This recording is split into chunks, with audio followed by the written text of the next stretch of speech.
The $100 Startup. Fire your boss, do what you love, and work better to live more.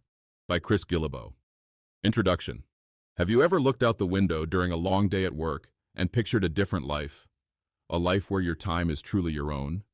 Where you leap out of bed not because an alarm clock screams at you, but because you're genuinely excited to work on a project you created, a passion you're building into a legacy. For many of us, that vision feels like a distant dream, a fantasy blocked by a giant wall of assumptions.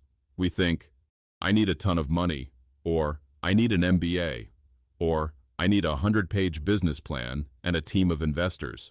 We imagine that starting a business is like trying to climb Mount Everest in flip-flops, a huge, risky, and almost impossible venture reserved for a select few. But what if I told you that wall is an illusion? What if the path to freedom isn't a treacherous mountain, but a simple, walkable trail that thousands of ordinary people, just like you, are already on? Welcome to this audiobook summary of a book that has shattered those illusions for millions. The $100 Startup by Chris Guillebeau. In this journey together, we're not just going to review a book, we're going to dismantle the old rules of work. We will explore a blueprint for creating a life of independence and purpose, often for less than the cost of a fancy dinner. You will discover the practical, actionable steps to turn your skills, the ones you already have, into a source of income. You'll learn the magic formula for finding an idea that people will happily pay for, and the gentle art of self-promotion that feels authentic, not sleazy.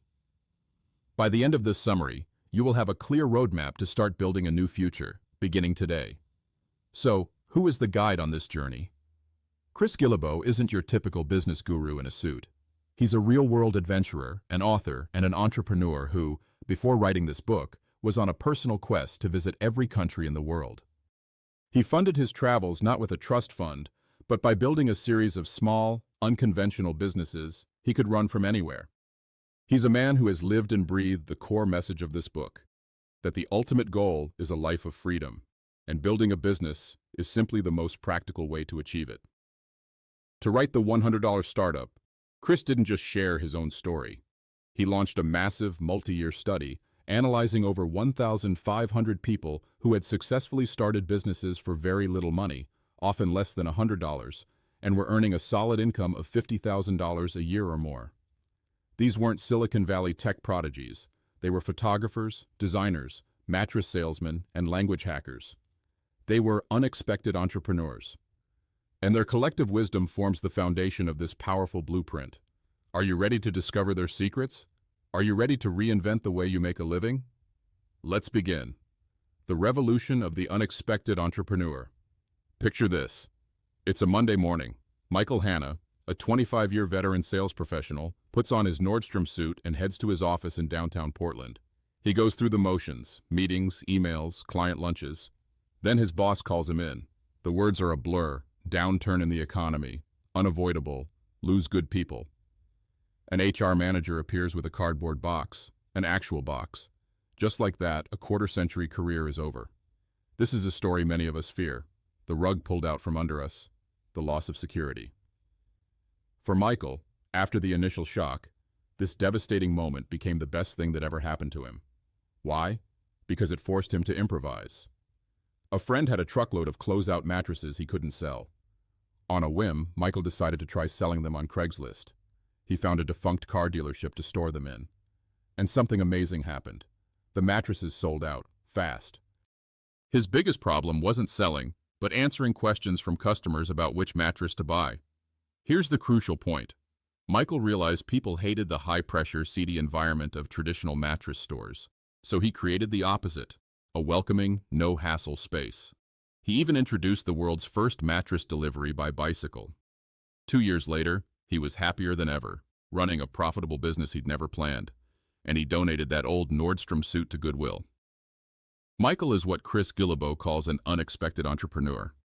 He is part of a quiet revolution, a movement of ordinary people who are rewriting the rules, opting out of traditional work, and creating their own future.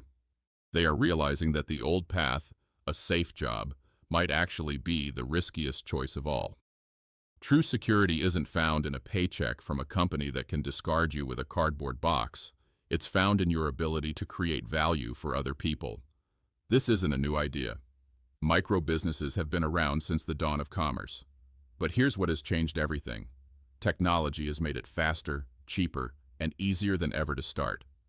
You can get a website up in an afternoon. You can accept payments from over 180 countries using PayPal in 5 minutes. You can reach a global audience from your kitchen table. The barrier to entry has crumbled. The gatekeepers are gone. The question is no longer if you can start. The question is, what will you start? Freedom and value, the two pillars of your new life. If you remember only 2 words from this entire audiobook summary, let them be these: freedom and value. They are the twin stars that will guide you. Freedom is what we're all seeking. It's the ability to spend your time on things you want to do, to work on a project you create yourself, to be your own boss. It's the ultimate prize. But how do you achieve it? The answer is value. So, what is value? The book gives a beautifully simple definition. Value means helping people. That's it.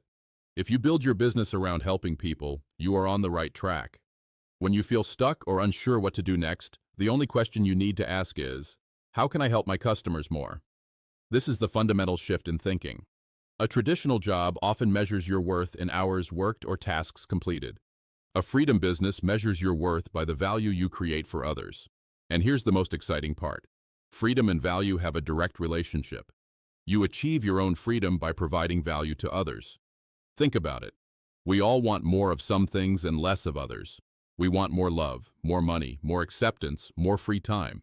We want less stress, less hassle, less uncertainty, less conflict. A successful business does one of 2 things. It gives people more of what they want, or it takes away something they don't want. A spa doesn't just sell massages, it sells the removal of stress and the feeling of being cared for. A financial planner doesn't just sell investment advice, they sell the removal of uncertainty and a path toward security. The entrepreneurs in this book understood this intuitively. They didn't just sell products, they sold transformation. They sold happiness, and people will always pay for happiness. This brings us to the core engine of your new venture. How do you find that perfect idea that creates both value for others and freedom for you? The magic formula: finding your golden intersection. So how do you actually find a business idea that works? Do you need a stroke of genius? A revolutionary invention? No. You need something much more attainable. You need what the book calls convergence. Imagine 2 overlapping circles. In the first circle, you have your passion. This includes the things you love to do, the skills you have, the topics that fascinate you. Maybe it's baking, coding, organizing closets, or talking about classic films. In the second circle, you have what others care about. These are the problems people have, the desires they want fulfilled, and importantly, the things they are willing to open their wallets for. Now here's the secret. The business ideas that fail are the ones that live in only one circle. You can be incredibly passionate about collecting bottle caps, but if no one else cares, it's a hobby, not a business. Conversely, you could see a market for something you find incredibly boring, but without any passion, you'll burn out. The magic happens in the overlap. That sliver of space where your passion meets other people's needs. That is the zone of convergence. This is where a micro-business built on freedom and value can thrive. Passion or skill plus usefulness equals success. That is the magic formula. But wait, you might be thinking, my skills aren't that special. Here's another aha moment from the book. Skill transformation. You are probably good at more than just one thing. A teacher, for instance, isn't just good at teaching. They are good at communication, planning, crowd control, and managing different stakeholders like parents and administrators. Those underlying skills can be transformed into a dozen different business ideas. Scott Adams, the creator of the Dilbert comics, explains his success this way. He says he has negligible art talent, basic writing skills, and an ordinary sense of humor. The world is full of better artists and funnier writers. But the rare part, he says, is that those modest skills are all collected in one person. That unique combination is what creates value. So let me ask you, what are your combinations? What skills, passions, and interests do you have that, when mixed together, create something unique? Pause and think about that. It's not about being the best in the world at one thing. It's about being the only one who is you. Once you have an idea that lives in that sweet spot of convergence, What's next? How do you offer it to the world in a way that makes people say, I need that? Give them the fish, the secret to selling happiness. There's an old saying, give a man a fish and you feed him for a day. Teach a man to fish and you feed him for a lifetime. It sounds wise, doesn't it? But for business, it's often terrible advice. Let's run a little thought experiment from the book. You've had a long week. You go to a nice restaurant to relax. You order the delicious salmon risotto. A few minutes later, the chef comes out to your table. I understand you ordered the risotto, she says. It's a bit tricky. Why don't you come back to the kitchen and I'll show you how it's done? Would you enjoy that? Probably not.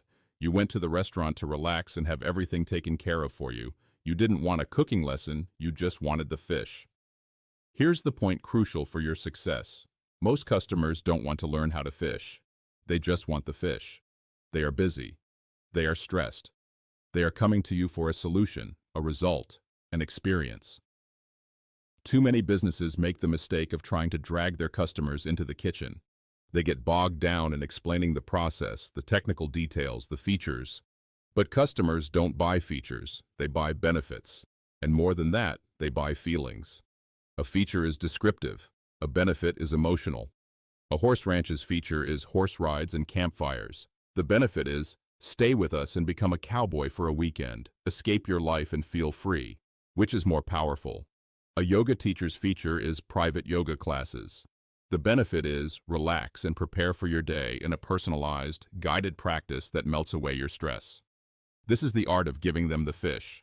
It's about framing what you sell not by what it is, but by what it does for the customer. It's about selling happiness, confidence, relief, and transformation. Kelly Newsom was a high-powered lawyer making $240,000 a year, but she was miserable. She left it all to start a private yoga practice. She makes less money now, but she says, it must be so great to make people so happy, and it is. She isn't just teaching yoga poses, she's giving busy executives a sanctuary. She's selling them peace. So, how can you apply this? Look at your business idea. What are you really selling? Are you selling knitted hat patterns?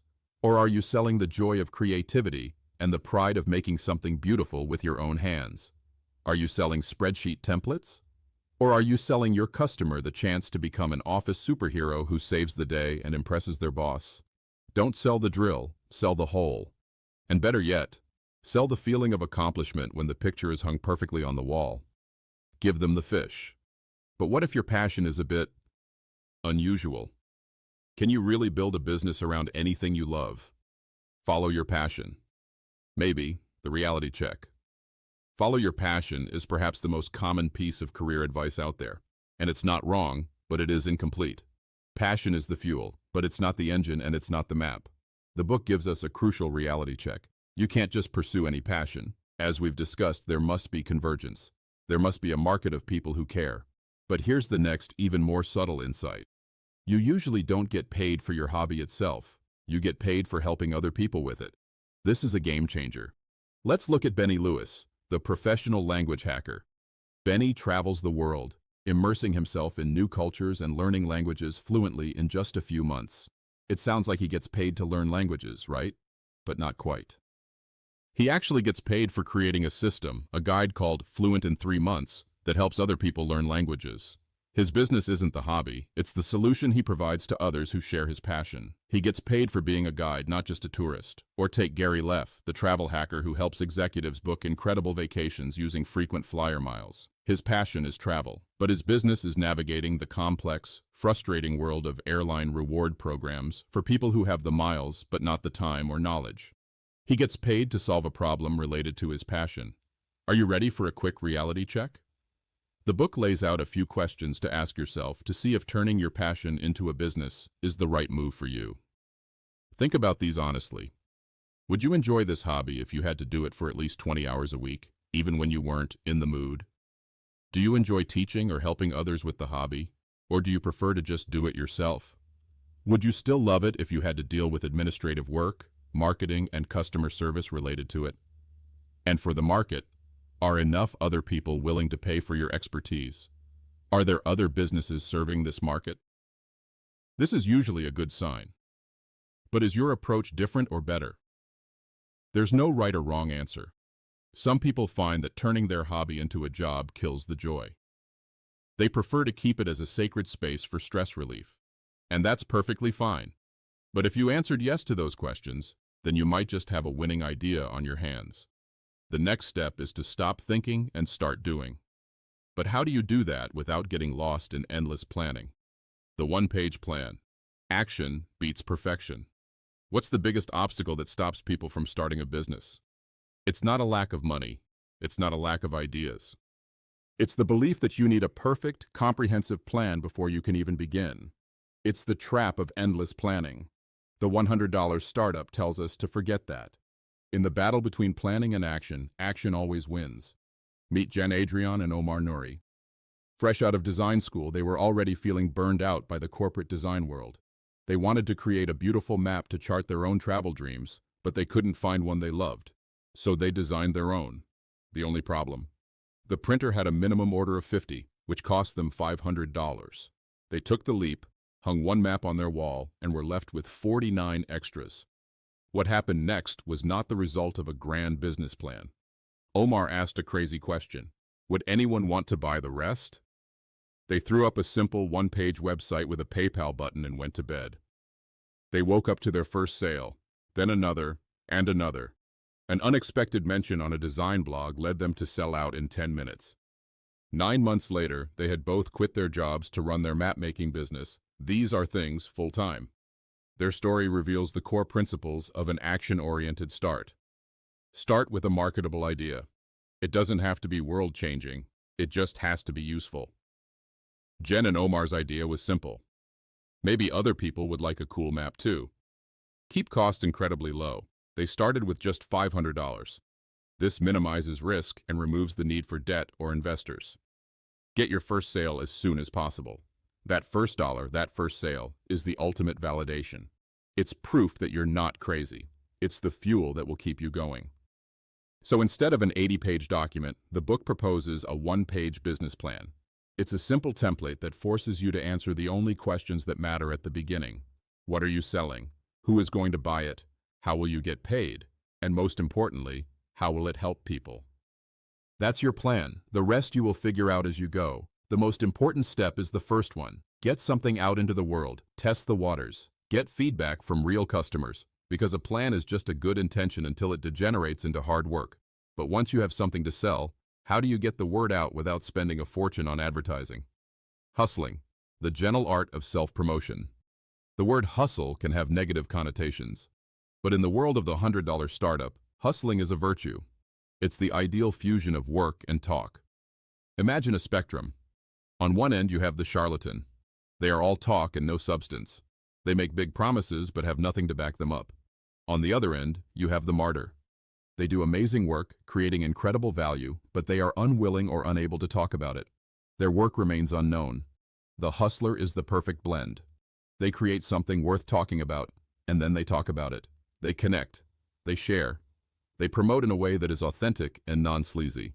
The book makes a bold claim. Advertising is like sex. Only losers pay for it.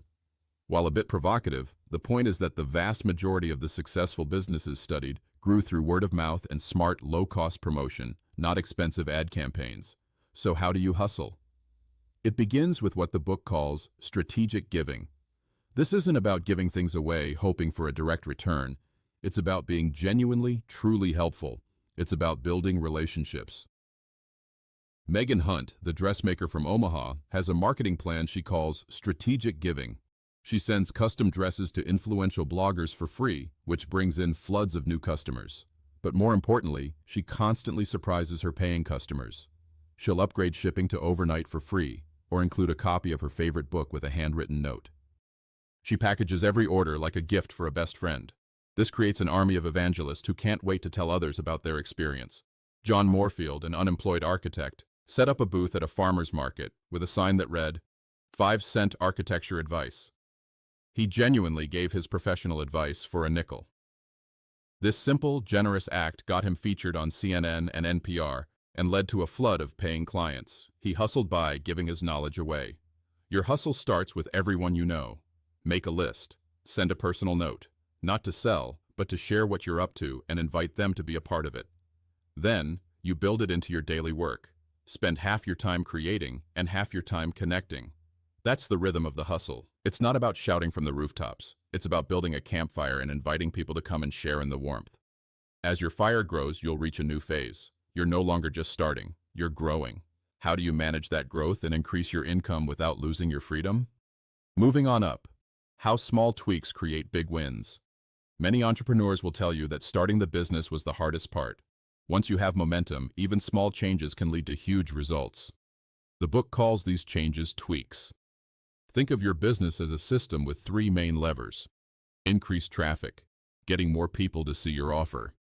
Increase conversion, turning a higher percentage of those people into customers. Increase average sale price, getting each customer to spend a little more. You don't need a massive improvement in any one area. A small tweak to each lever creates a compounding effect that can dramatically boost your income. Let's look at the third lever, which is often the easiest to pull. How do you increase the average sale price? You use upsells, cross-sells, and sales after the sale. An upsell is offering a slightly better, more premium version of what they're already buying. Think, would you like to supersize that? A cross-sell is offering related items. Customers who bought this also bought. A sale after the sale is a special one-time offer you make on the confirmation page right after they've purchased, when they are in a peak buying state. These aren't sleazy tricks. When done right, they are helpful suggestions that customers appreciate. Another powerful tweak is to offer a limited range of prices. Instead of just one price, offer a good, better, best model. Some people will always choose the premium option, and the high price of the best option makes the better option in the middle seem like a fantastic deal. This simple change shifts the customer's question from, "Should I buy this?" to, "Which one should I buy?" One entrepreneur in the book ran an experiment and found that simply adjusting his prices gave him an extra $35,000 in income over a year, all from one test. And perhaps the most powerful tweak of all is to get paid more than once. This is the world of subscriptions, memberships, and continuity programs. Almost any business can do it. A coffee shop can have a Coffee of the Month club. A designer can offer an ongoing support package. This creates reliable, predictable income that isn't dependent on one-time launches or promotions. It builds a deeper relationship with your best customers. The journey from your first sale to a thriving business is a series of these small, intelligent tweaks. It's not about giant leaps. It's about consistent, small steps forward. As we reach the end of our summary, we must face the one question that lingers in the back of every aspiring entrepreneur's mind, the big one: what if I fail? The final frontier, your freedom, your choice. Every story in this book in some way is a story about overcoming failure and fear. But let's be clear. Failure is overrated. Yes, you can learn from it, but you can just as easily succeed. The biggest battle you will ever fight is not against competition or the economy. It's against your own inertia and your own fear. The entrepreneurs in this book weren't fearless. They worried about technology changing, about being copied, about letting people down. But they redefined risk. They understood that the real failure was not trying at all. The real failure was wasting their one precious life living someone else's dream. As you grow, you will face a wonderful choice. How big do you want to be? Some, like Cherie Vayard, who runs her software business from an RV, deliberately choose to stay small to maximize their freedom and quality of life. Her motto, "I own my business. The business doesn't own me." Others, like Tom Bin, who runs his own bag factory in Seattle, choose to grow bigger, but on their own terms, rejecting deals with big-box retailers to maintain control and brand identity. And some, like Tsili Pines, the designer of Jewish wedding contracts, find a happy middle ground, combining the security of part-time contract work with the freedom of running her own passion project. There is no single right answer. There is only your answer. The goal is not to build a business that looks like someone else's. The goal is to build a business that supports the life you want to live. This whole journey, from your first idea to a thriving business, is about taking back control. It's about realizing that you don't need anyone's permission to pursue your dream. You just need to begin. So what have we learned?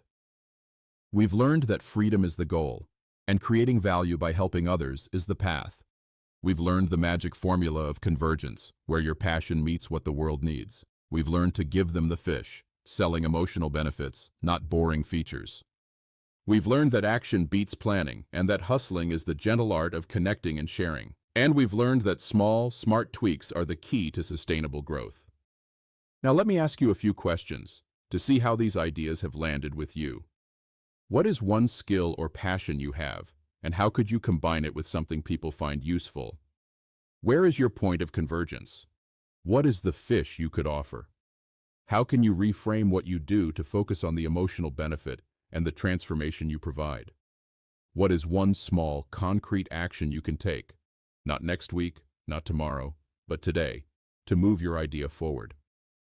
The pages of the $100 Startup are filled with stories of people who answered these questions and, in doing so, changed their lives. From the mattress salesman delivering by bike, to the language hacker in Istanbul, to the mom who turned a bookkeeping hobby into her family's main income. They are not superheroes. They are you. They are me. They are anyone who decides that waiting is no longer an option. Your dream of freedom is not a fantasy. It's a project waiting to be built. You have the tools. You have the blueprint.